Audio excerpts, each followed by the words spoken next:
Ipagpasalamat natin sa Panginoon ang lahat ng mga biyaya na ibinigay niya sa atin.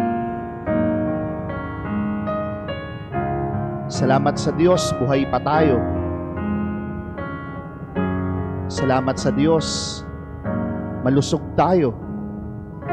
Salamat sa Diyos, bagamat may mga pagsubok, nakakaraos, na itataguyod, hindi sumusuko.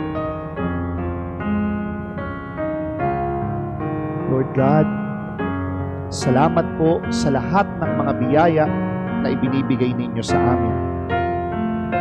Tulungan po ninyo kami palagi, gabayan po ninyo kami palagi, ingatan po ninyo kami palagi.